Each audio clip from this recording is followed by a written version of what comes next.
Hello everybody. So today we are going to talk how to upgrade your brain. So let's start.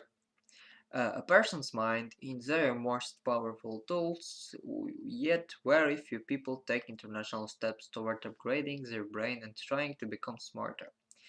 Here are some scary statistics from an article in The Economist.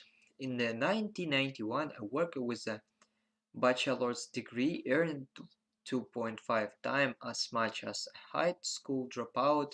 In 2010, a worker with a bachelor's degree earns 3 times as much as high school dropout.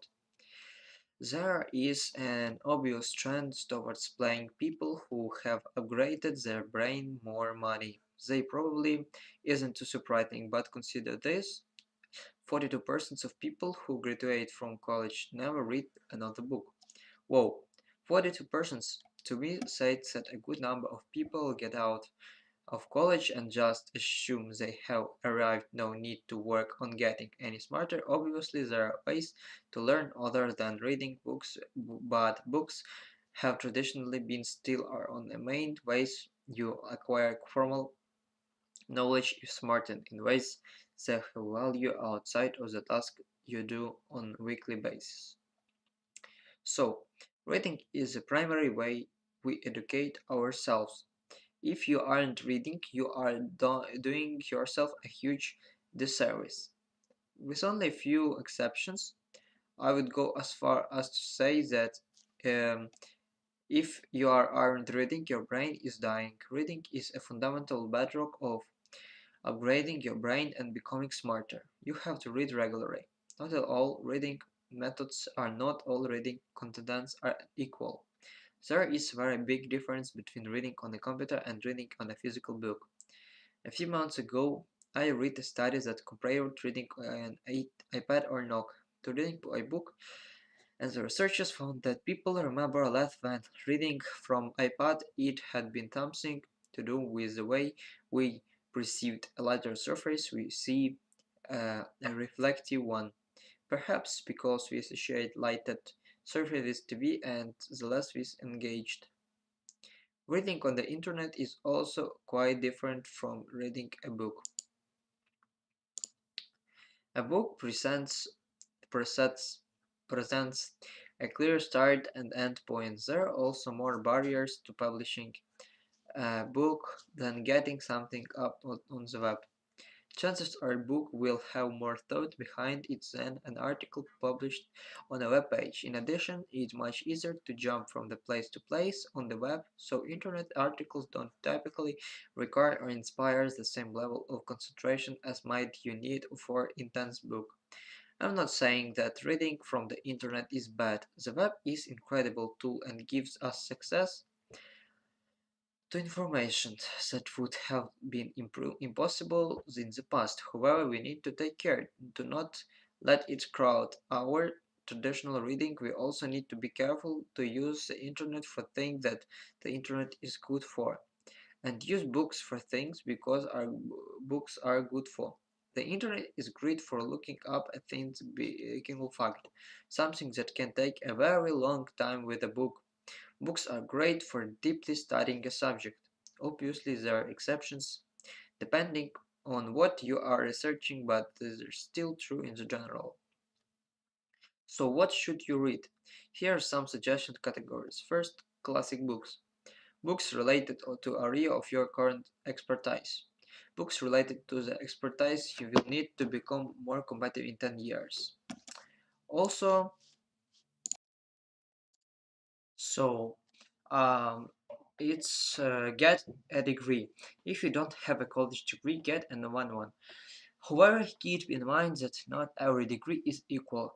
You can get a diploma without necessary learning very much, just like you can become very smart without getting diploma. You need two things from a degree.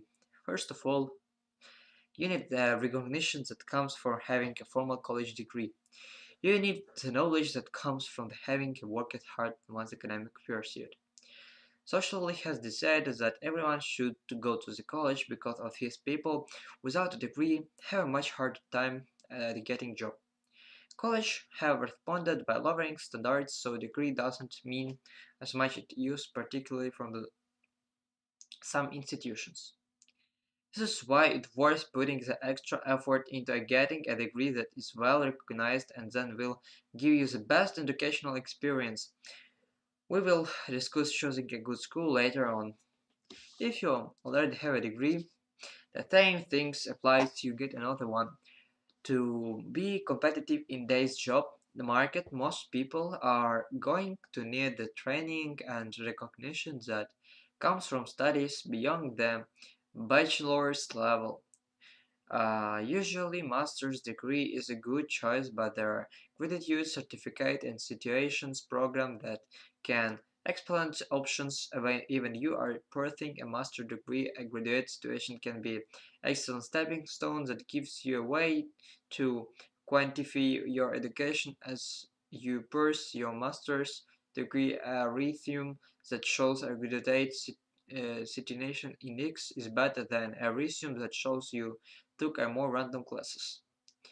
When you get a degree, you are taking on the reputation of the school where you studied. The expectations that people have from a well graduate are different than the expectations of someone for a small community college. These expectations can strongly influence how people perceive you. If people think you are smart, you will be hyper smart and they will think your ideas are good. This means that where you go to school can determine your ability to get interesting work. Having interesting work can be one of the best ways to upgrade your brain because it keeps you mentally active. So, choosing a school is about more than just an academics and the educational experience. It is also about what type of opportunities it will give you and how rich these opportunities will be. The same spirit you need to choose a school based on what types of academic experience you will have. Generally, you want to attend somewhere where you will be in the middle of top 75%. If you are the best student, you want to have the same push toward your maximum capabilities. It is very healthy to have at least a few people in the class who can outperform you if you don't try very hard. However, you don't want to go to school where everyone is so far above you that you can take advantage of special opportunities that surround the academic environment. If you're getting your first degree, it is just starting a college. I would suggest getting in a person at traditional university, especially if you are a recent high school graduate. State schools offer responsible tuitions and can be very affordable.